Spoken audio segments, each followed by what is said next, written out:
Hi, Lisa K. Donner here, editor-in-chief of LibertyNation.com, and with me today is Scott Cosenza, our legal affairs editor, and the topic of the day seems to be the new developments in the Jussie Smollett case, or lack thereof. Well, maybe there actually is a case now. Hi, Scott, what is the latest?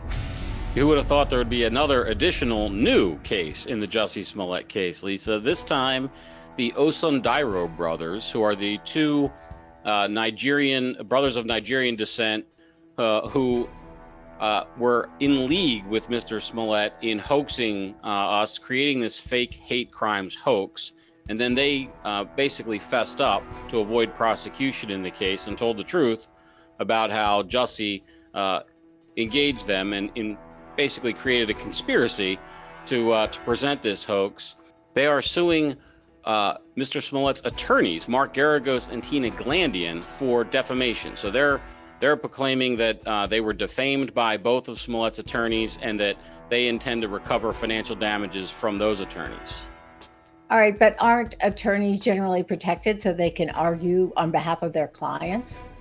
Well, attorneys are protected, Lisa, with the words they use in their legal filings. So if I was your attorney and you wanted to sue somebody for doing something horrible to you, I could write in the legal complaint about what you told me about what they did, and I wouldn't be guilty of libel or slander or any defamation tort because of that. It's a legal filing, it's protected. But if I just was at the bar and gossiped to somebody about it, well, then I could be prosecuted. You mean the bar as in a drink, or the bar right. as in, okay.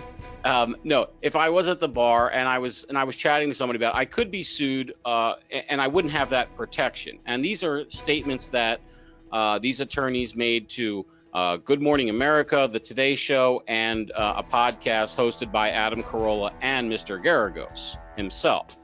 So those statements, if they're in fact slanderous or libelous, they are not protected communications.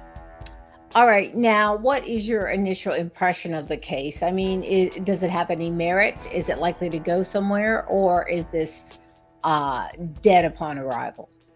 Lisa, I recall a few weeks ago or a couple weeks ago, we were talking about another widely publicized defamation case. And in that case, it was Devin Nunes. I think he sued the San Jose Mercury News, if I'm not mistaken. Mm-hmm. And I mentioned to you that I thought it was a junk case because as soon as I read it, and saw the way it was, literally the words on the page, it just seemed designed like a press release rather than a legal filing. This case is the opposite, Lisa. It is not written like a press release. It's written like a proper legal filing. And they mention with specificity the instance where the defamation has occurred. So I would say it's the real McCoy.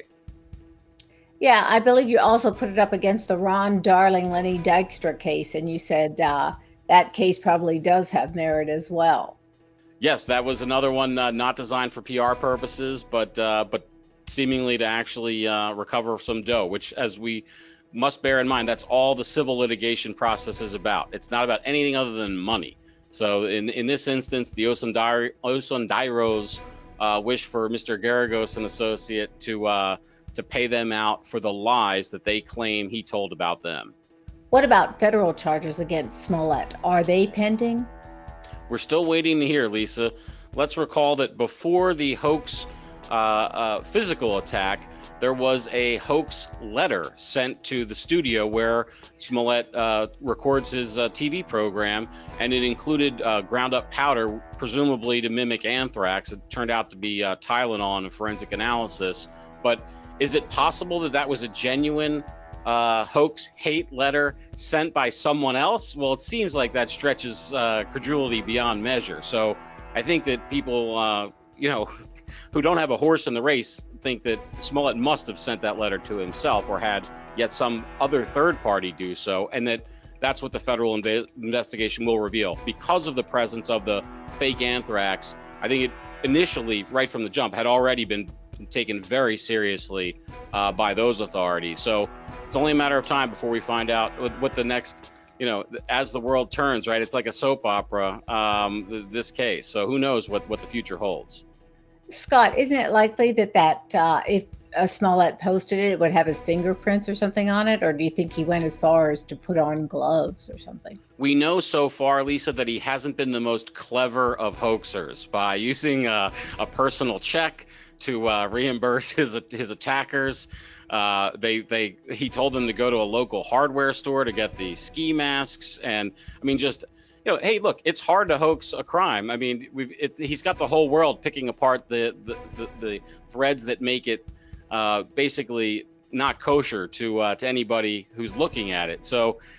Usually somebody who has their words written for them and the scenes all lined up perfectly, it's hard to blame him too much for not thinking of all these things ahead of time. But like you say, the evidence must be there for these serious forensic teams that are looking. Well, as you said, as the world turns, tune in next time for another episode of the Jussie Smollett case. I'm Lisa K. Donner, editor-in-chief of LibertyNation.com. Joining me today was Scott Cosenza, our legal affairs editor. Please subscribe to our YouTube channel and remember to hit LibertyNation.com, where truth is making a comeback. Thanks so much for watching.